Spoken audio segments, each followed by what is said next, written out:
Mañana en el continente americano. Cuando atardece en Europa y cae la noche en Asia. Así despierta el continente americano y transcurre el día y la noche en el resto del mundo. La mañana. 3 muertos, casas inundadas, carros arrastrados y muros derribados. Esta es la imagen de lo que ha dejado estas lluvias torrenciales en España, en Alicante, en Valencia, pero que también arrecian en Murcia y Almería. 40 personas han sido rescatadas, 150 evacuadas por la crecida del río en Ontinyent. Estas son las imágenes de una jornada en la que la denominada gota fría ha causado numerosos daños, también destrozos, en toda el área mediterránea.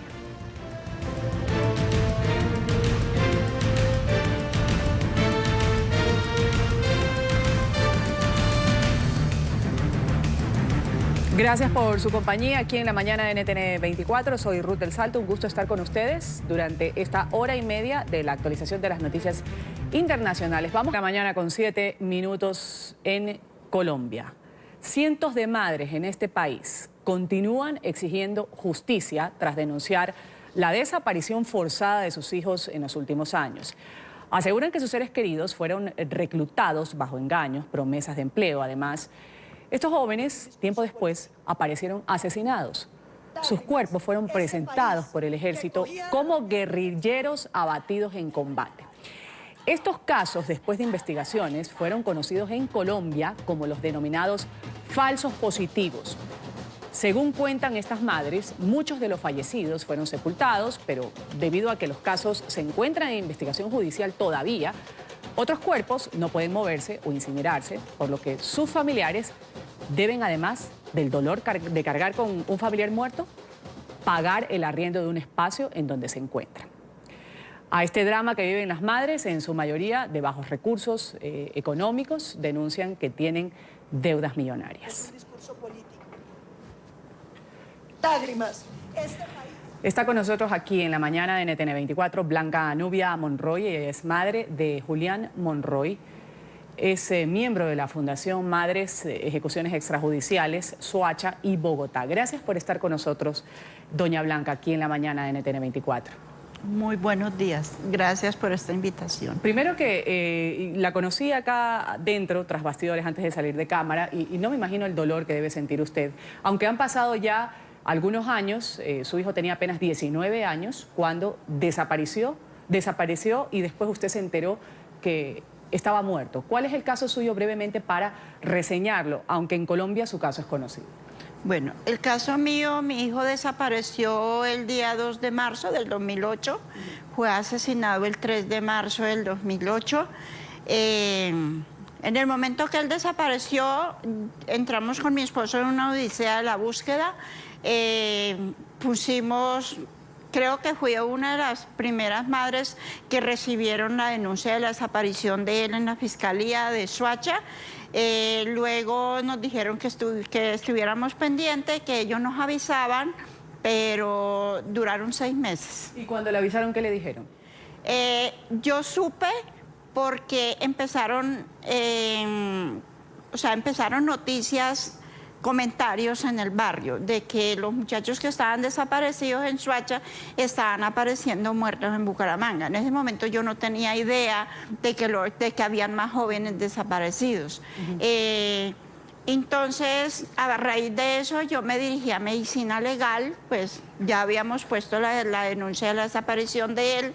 Fui a Medicina Legal y efectivamente allí me dijeron de que sí, que había una cantidad de muchachos, pero que en ese momento no me mostraban la foto de Julián porque no lo tenían, que regresara al día siguiente. Al día siguiente regresé y sí, efectivamente, prendieron un computador y en este computador mostraron el tatuaje que él tenía en su brazo izquierdo y a raíz de eso yo supe que mi hijo era muerto.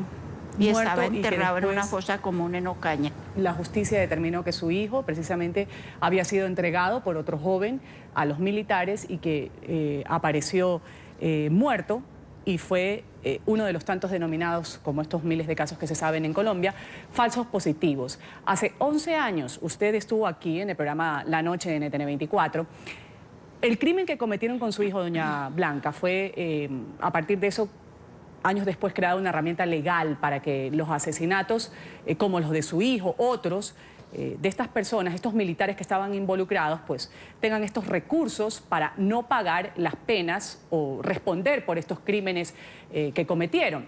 Estoy hablando de los militares que se acogieron a la Jurisdicción Especial para la Paz, luego de haber sido procesados penalmente por los denominados falsos positivos.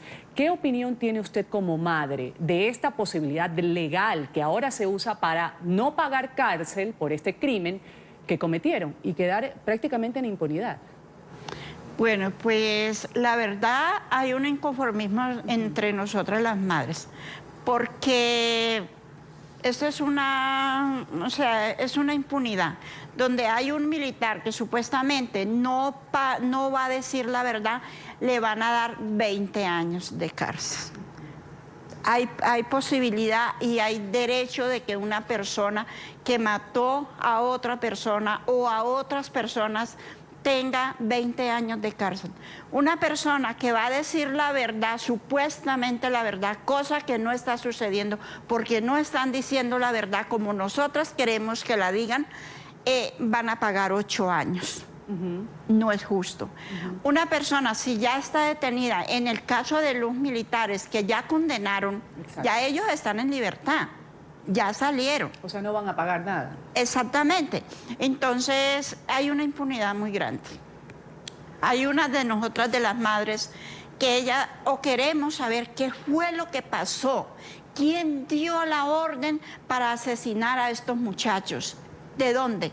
Ahorita nos estamos dando cuenta que hay una cantidad de... O sea, están investigando los batallones donde pasaron todo esto, donde ellos probablemente unos digan una verdad, otros no la dicen o la dicen a media.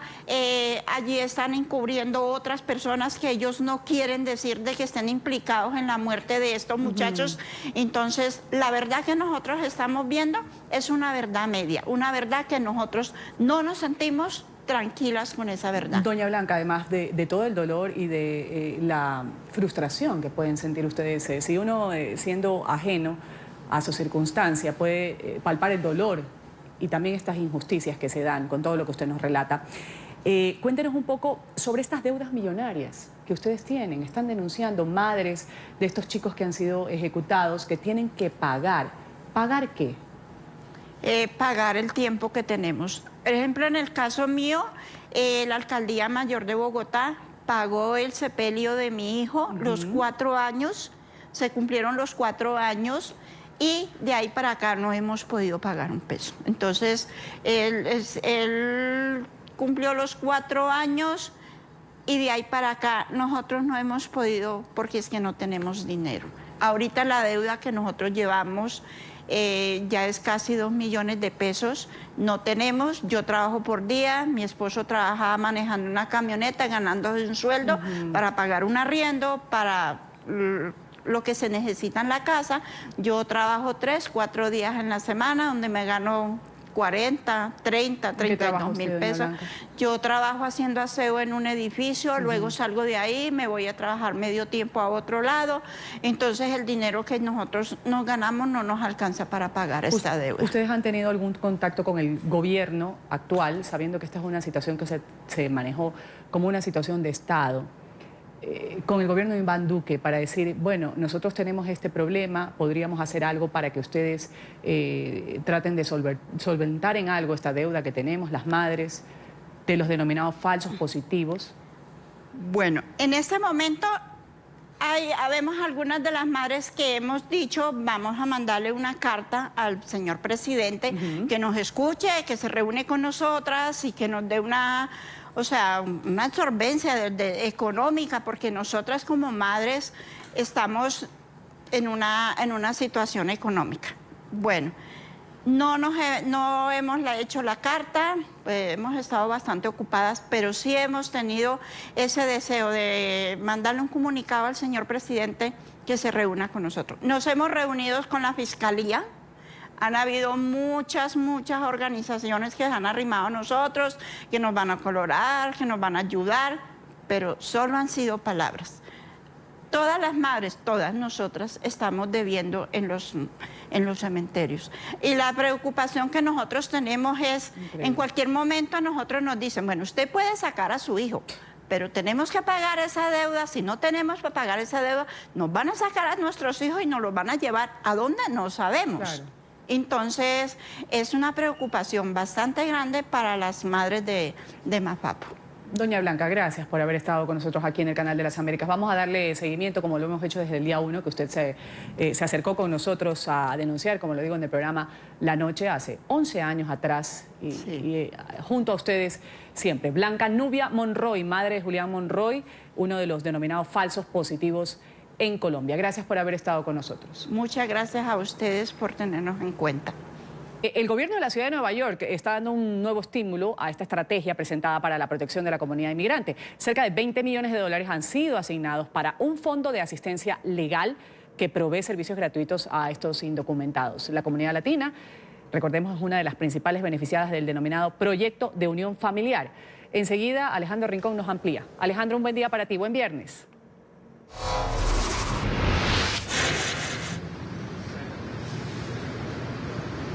Hola, feliz viernes para todos.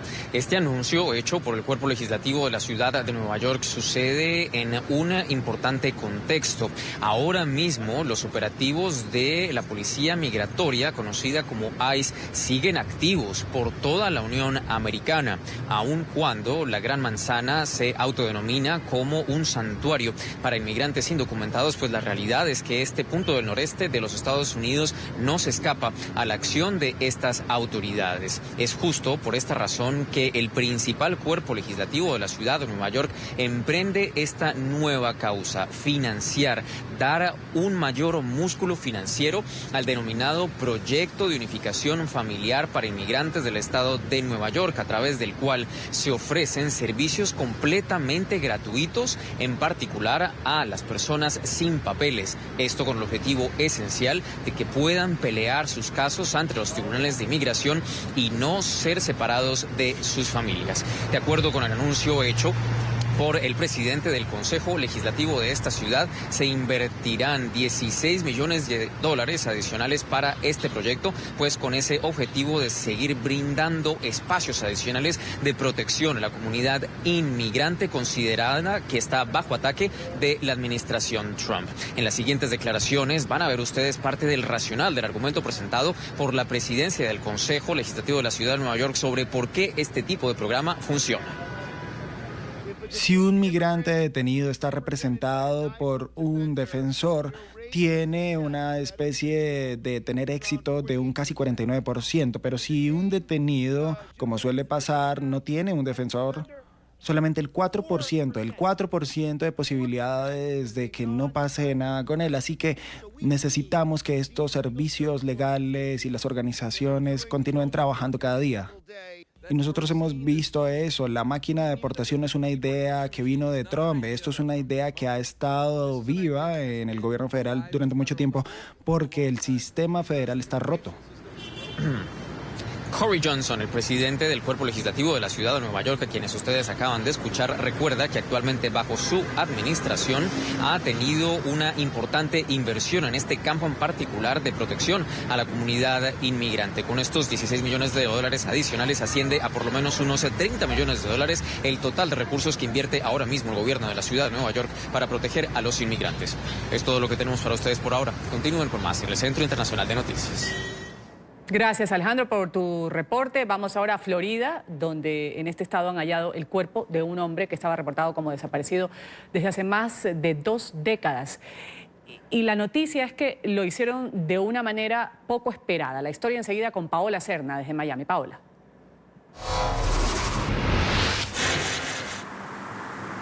Hola, ¿qué tal? Muy buenos días.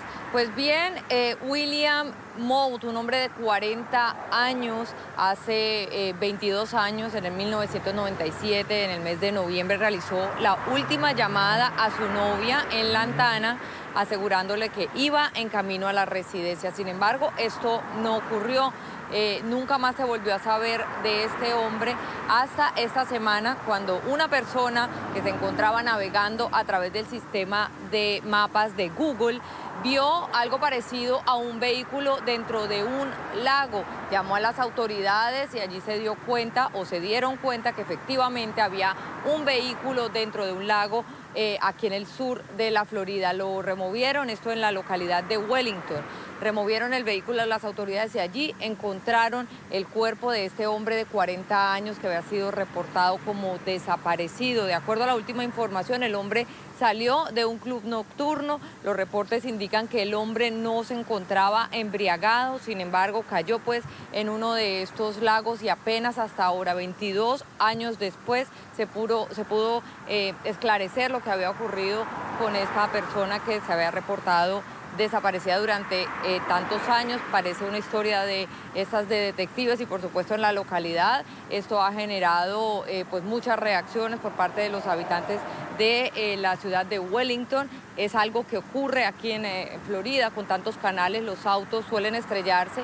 Sin embargo, son hallados casi de forma inmediata. Este es un caso, digamos, poco tradicional y la buena noticia, si se puede decir así, es que por lo menos esta familia ya pudo encontrar a su familiar que estaba reportado desaparecido. En la información desde Miami, Paola Serna, continúen ustedes con más información. Buenos días. Buen día, Paola, gracias por tu reporte. Vamos aquí a hacer la primera pausa.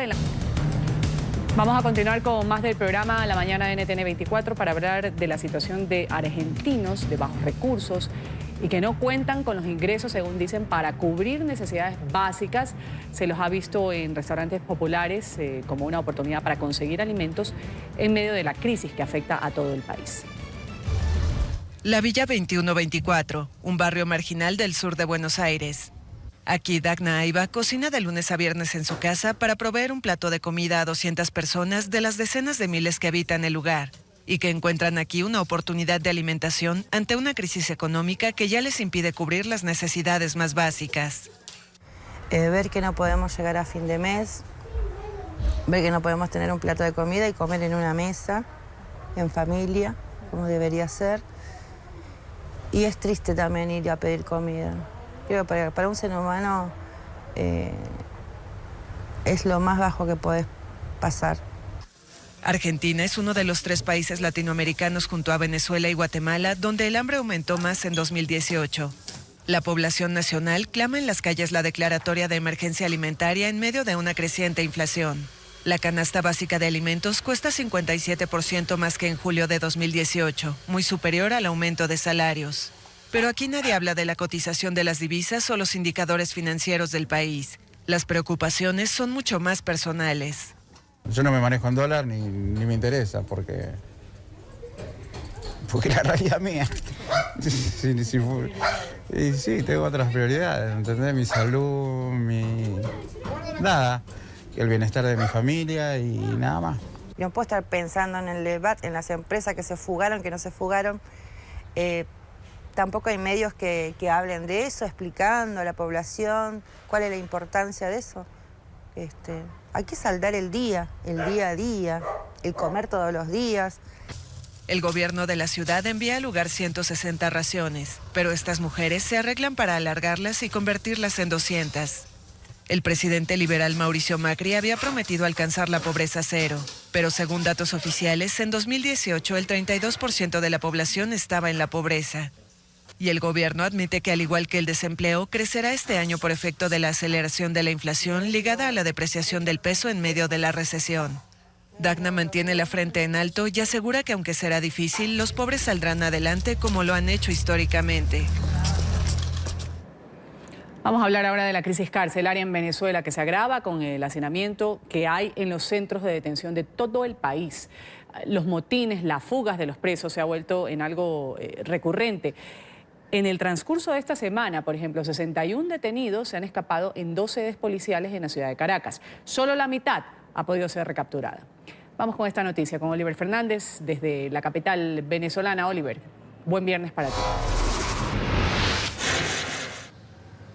Un buen viernes para ti también, Ruth, y para nuestros televidentes. Así es, estas personas que se escaparon de esta cárcel preventiva en la ciudad capital ha traído como consecuencia la zozobra de los vecinos de la urbanización Boleíta acá en Caracas y por supuesto de la Gran Caracas.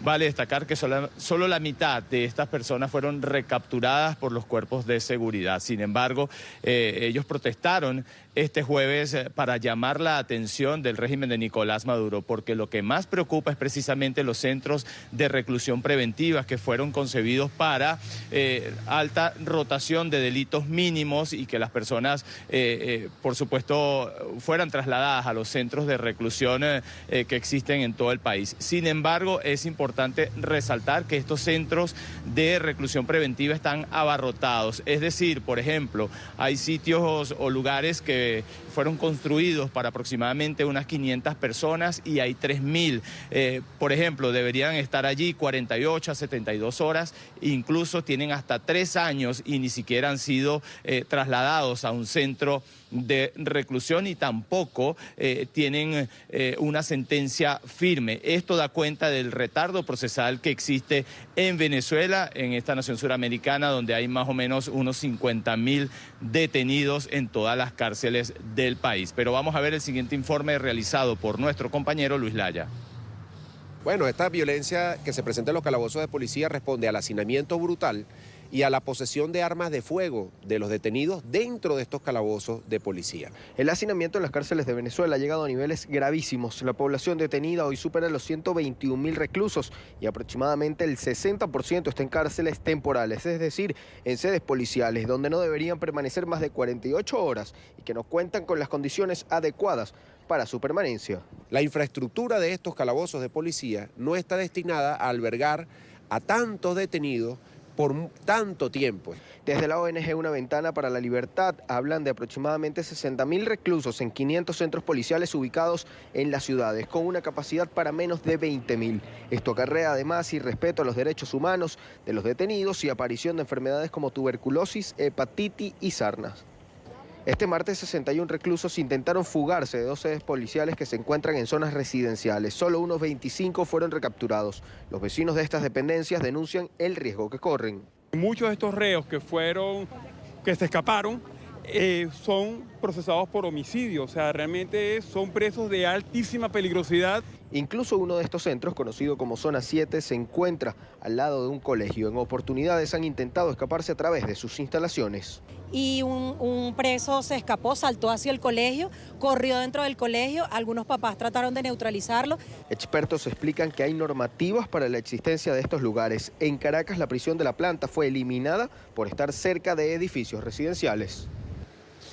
Ruth, y para hoy se tiene prevista una rueda de prensa por parte del presidente encargado de Venezuela en el Partido Acción Democrática en la conmemoración de un año más de esta organización política. Obviamente aquí va a responder sobre lo que ha dicho el vicepresidente del Parlamento venezolano, Stanley González. Lo ha dicho muy temprano hoy en la mañana, que el diálogo se agotó, que se ha intentado todo con el régimen de Nicolás Maduro, sin embargo no se ha podido llegar a ningún acuerdo. Es la información, Ruth, que nosotros podemos aportar hasta ahora desde la capital venezolana. Volvemos contigo a la mañana de NTN 24.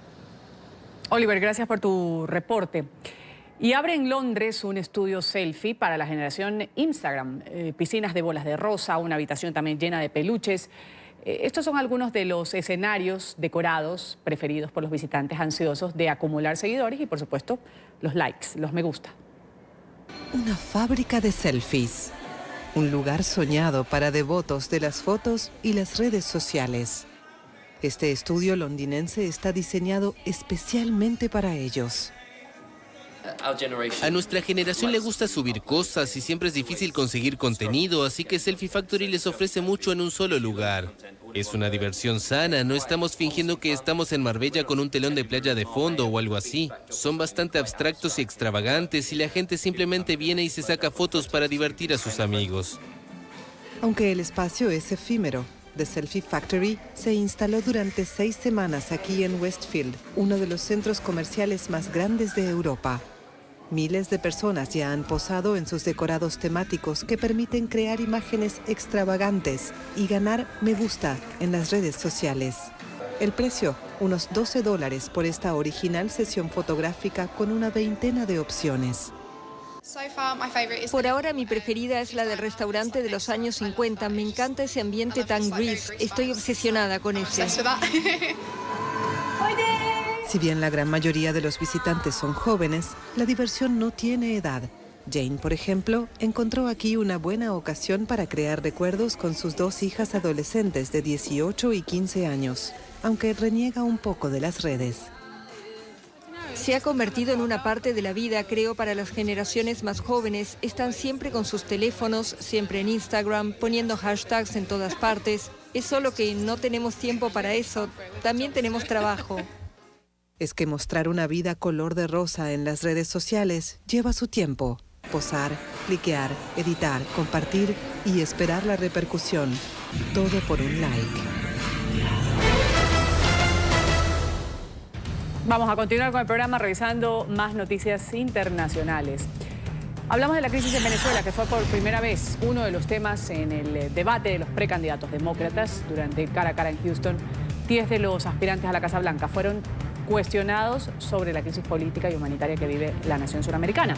De manera unánime aseguraron que la presión internacional va a seguir siendo fundamental para sacar del poder a Nicolás Maduro y hayan elecciones libres y justas. La senadora Elizabeth Warren fue cuestionada tras finalizar este debate. Afirmó que bajo su mando Estados Unidos no intervendría militarmente a Venezuela.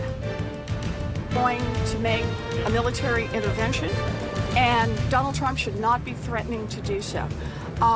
We need to think about humanitarian relief.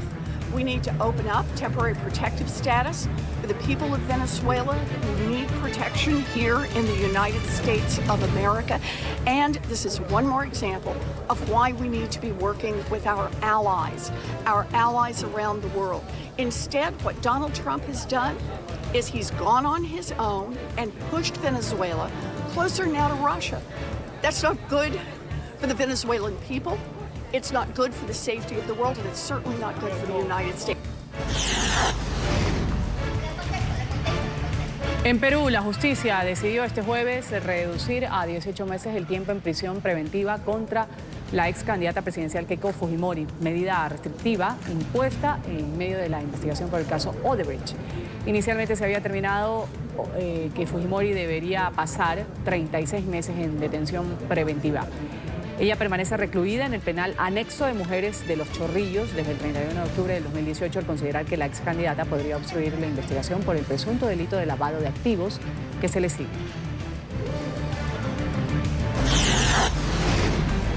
Otra ex candidata presidencial que va a tener que permanecer en prisión preventiva es la guatemalteca Sandra Torres. La justicia ha determinado que esta mujer debe seguir la medida restrictiva mientras se determina si debe enfrentar un juicio.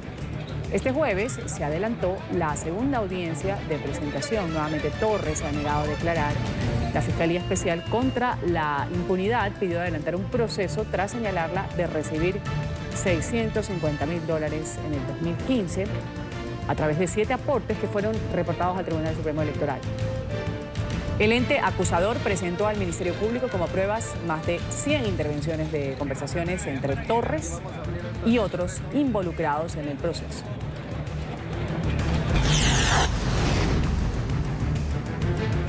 Plan para frenar la migración irregular. El Salvador ha desplegado un contingente de 800 policías, 300 oficiales de migración en zonas fronterizas. El objetivo de esta movilización, la de los uniformados, es prevenir el tráfico ilegal de personas, combatir el crimen transnacional, según lo ha reportado el Ministerio de Justicia y Seguridad Pública. Con esta medida, además, se pretende aumentar los puestos de control y reducir el flujo migratorio hacia Estados Unidos, de México hacia Estados Unidos.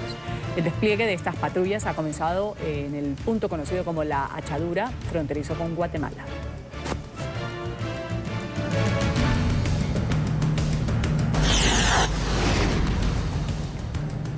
Un estudio sobre si la comida en Italia ayuda a prevenir el cáncer se encuentra este año entre los ganadores del premio Antinobel en Estados Unidos. Los galardones fueron entregados en la Universidad de Harvard, en Cambridge, Massachusetts.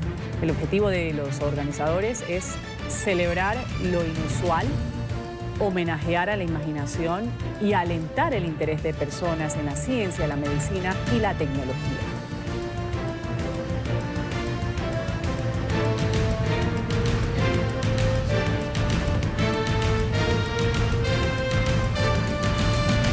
Vamos aquí a una pausa comercial.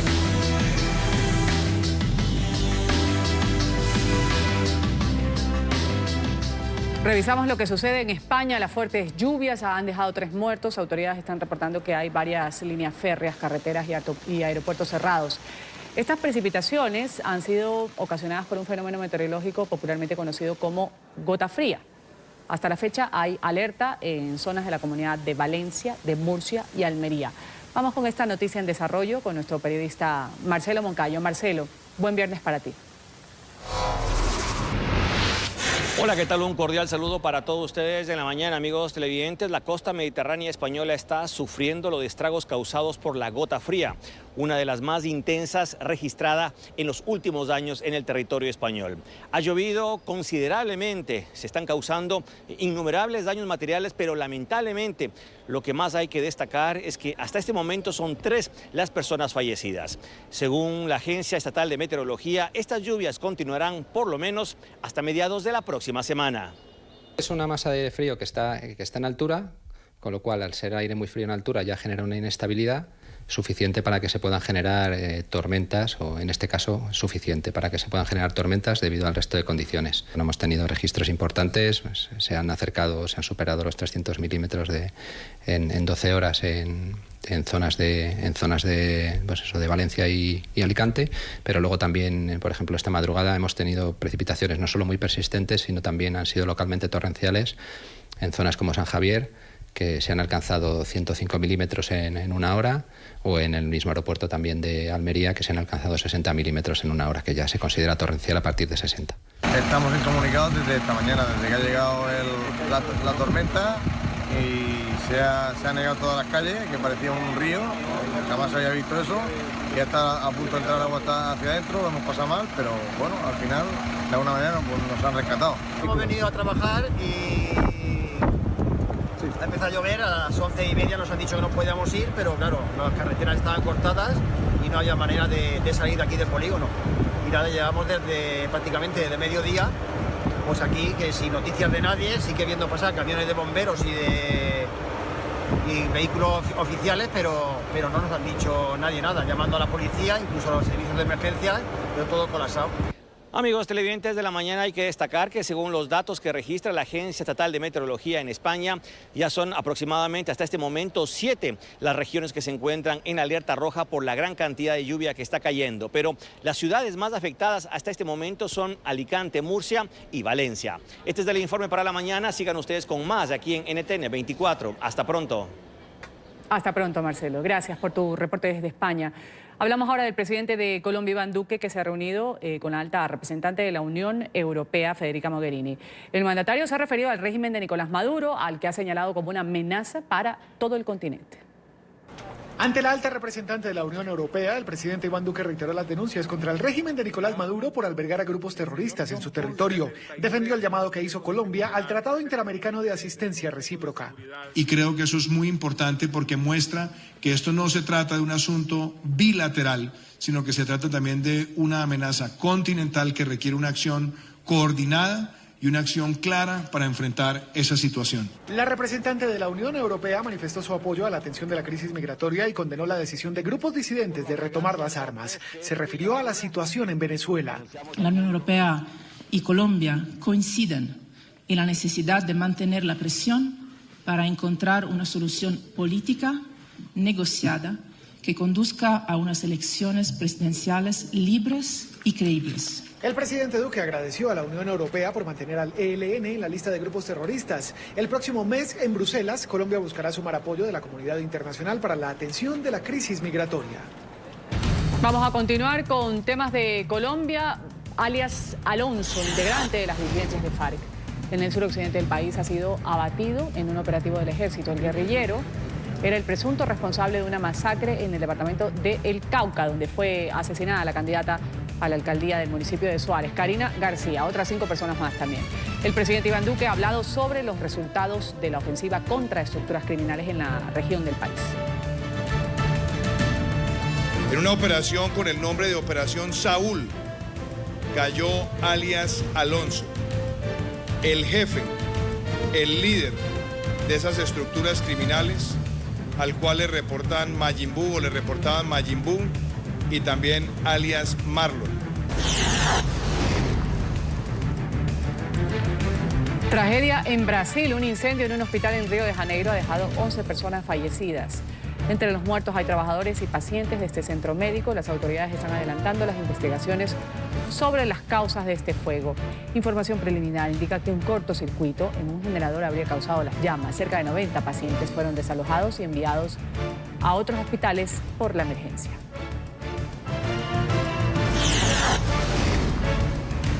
La Cámara de Diputados de Argentina ha aprobado este jueves por unanimidad el proyecto de ley de emergencia alimentaria y nutricional. Esta iniciativa tiene como objetivo aumentar los fondos para abastecer los comedores públicos en las zonas vulnerables del país. El proyecto de ley, que deberá ser ahora sancionado por el Senado, fue presentado por partidos opositores para minimizar los efectos de la crisis económica que vive la nación, consecuencia de la devaluación del peso y también la alta inflación. La medida está contemplada para que se extienda hasta el 31 de diciembre del 2022.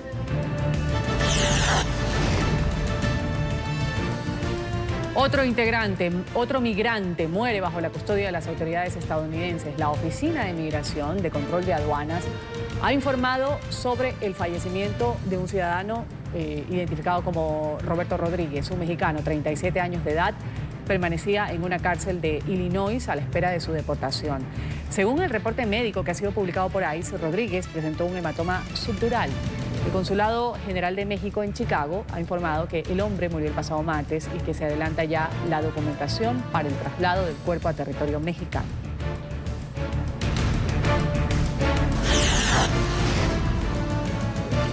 En Irán ha muerto la joven que se prendió fuego después de rociarse gasolina la semana pasada en protesta por la prohibición a las mujeres a asistir a partidos de fútbol que hay en la República Islámica. Esta joven trató de ir a un partido de fútbol de su equipo en el estadio Azadi de la capital, pero fue detenida, fue condenada a 6 meses de cárcel por insultar presuntamente a un policía. Tras conocer el fallo, se prendió fuego frente a la sede del tribunal. Su muerte ha generado conmoción en redes sociales, donde muchos han criticado el sistema judicial y también la actuación de las autoridades de Irán.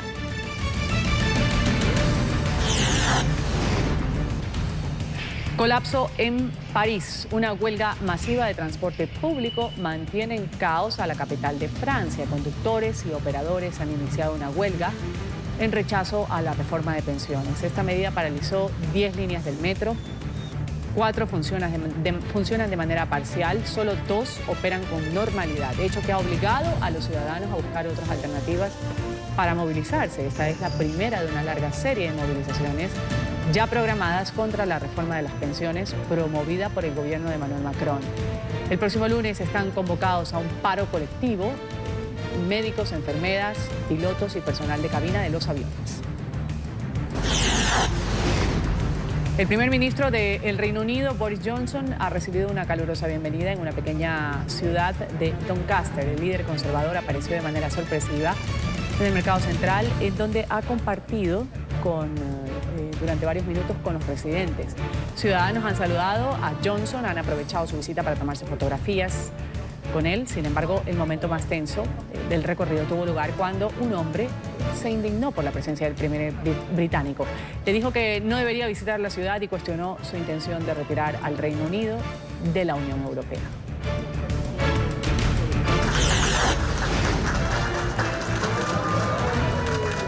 Homenaje a la cultura mexicana. La compañía de juguetes Mattel ha lanzado oficialmente este jueves la Barbie del Día de los Muertos, la muñeca de colección que próximamente va a aparecer en los estantes. Celebra la tradicional fecha en la que los mexicanos honran a sus seres queridos fallecidos. La Barbie, que va a costar alrededor de $75, tiene un vestido largo, negro, bordado con corazones y mariposas. Su cara está pintada como una calavera y sobre la cabeza lleva una corona con mariposas monarca y caléndulas, como la popular Catrina. El presidente de Estados Unidos ha atacado a algunos de los postulantes del Partido Demócrata en un discurso desde la ciudad de Baltimore. Durante su intervención, el republicano se ha burlado en particular de Joe Biden y de Bernie Sanders con comentarios despectivos. Criticó a otro candidato, dice que no está capacitado para llegar a la oficina oval. Todo esto lo tiene enseguida Bricio Segovia, nuestro corresponsal de la cadena aliada a La Voz de América. Adelante, Bricio. Buen día, buen viernes. Buen día y buen viernes desde la Casa Blanca, Ruth. Efectivamente, eso fue lo que ocurrió durante este debate presidencial, el tercer debate televisado entre los aspirantes demócratas a la Casa Blanca. Es un foro importante porque es el foro que tienen para llegar a los telespectadores, a la mayoría de votantes en potencia estadounidenses, y de ahí la importancia de este tipo de eventos. El presidente Donald Trump, antes de que comenzara ese debate, desde aquí, desde la Casa Blanca, nos decía a los periodistas que iba a estar siguiéndolo muy de cerca, y vaya si lo siguió, porque estuvo tuiteando a lo largo de este debate y junto a él el resto del equipo de campaña que pues espera que el presidente revalide su mandato en las elecciones presidenciales de 2020. Antes de salir de aquí de la Casa Blanca hacia un evento que tenía en agenda, el presidente dijo que respetaba a todos los aspirantes presidenciales, porque dijo literalmente que requiere valor presentarse a la Casa Blanca. Ahora bien, su versión fue un tanto diferente durante el debate. Vean.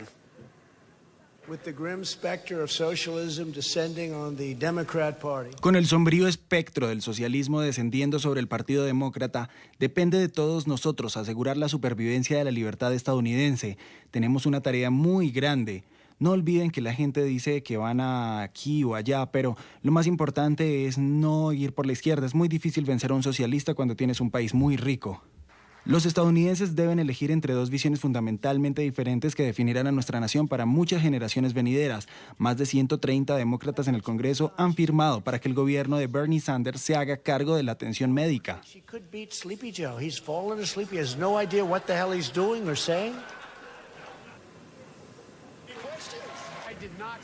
Donald Trump comenzó a sacar ya su armamento pesado de cara a la campaña electoral y atacó precisamente a los tres demócratas que están en cabeza en los sondeos. Se tratan del ex vicepresidente de Barack Obama, Joe Biden, de la senadora Elizabeth Warren y del también senador Bernie Sanders. Estos dos representan al extremo de izquierda de los demócratas, a los que el presidente califica como socialistas, utilizando el término de una manera despectiva que se asemeja al comunismo aquí en Estados Unidos. Por lo tanto, ya sacó todas sus armas Donald Trump de cara a estas presidenciales de 2020 y tampoco perdió de vista a uno de los aspirantes a la Casa Blanca que sube en los sondeos. Se trata de Pete Buttigieg, al que dijo precisamente el presidente que nadie podía pronunciar su nombre debido a la complejidad de su apellido. Como digo, apodos, insultos ya empiezan a protagonizar esta campaña electoral aquí en Estados Unidos de cara a 2020. Ruth, devuelvo con esto la conexión al Centro Internacional de Noticias. Bueno, y en eso sí tiene razón el presidente Trump, bastante complicado pronunciar ese apellido. Bricio, gracias por tu reporte desde Washington, desde la Casa Blanca. Hablamos ahora de la crisis política en Paraguay tras una fuga casi cinematográfica. Fue el día de ayer, un policía muerto, 3 personas heridas, ha dejado un ataque armado para liberar a un delincuente que estaba bajo custodia. La banda criminal facilitó el escape de este narcotraficante, conocido como Teófilo Zamudio, alias Zamura, quien era trasladado a una cárcel de las afueras de Asunción después de comparecer ante un juez. Alias Zamura, que ahora está prófugo, ha sido identificado también como el jefe de un grupo de proveedores de cocaína a Brasil. Este hecho pues, ha desatado un temblor político en el país, le costó el puesto al ministro de Justicia. Un grupo del Comando Vermelho, la organización narcotraficante más grande de Brasil, sorprendió en una emboscada a un grupo de patrulleros en la capital del país. Los agentes transportaban a Jorge Zamudio, alias Zamura, el líder de una estructura criminal de tráfico aéreo de drogas que operaba entre los departamentos fronterizos de Amambay, Canindeyú y Concepción. El delincuente fue liberado en el asalto al furgón penitenciario. Era llevado de vuelta a la prisión donde permanecía recluido minutos después de haber declarado ante la justicia por lavado de dinero. Unos 10 hombres que se desplazaban en 4 camionetas abrieron fuego contra los oficiales, quienes no lograron impedir que los custodios del vehículo que trasladaba al interno pudieran reaccionar a tiempo para repeler el ataque. Un policía murió en el suceso. Entre los heridos hay 2 uniformados y un civil. En su fuga, los atacantes quemaron 3 autos sobre la avenida Costanera Norte en la capital paraguaya. Zamora, indicado como jefe de proveedores de cocaína a Brasil, tras adquirirla en Bolivia y Perú, había sido capturado en octubre de 2018.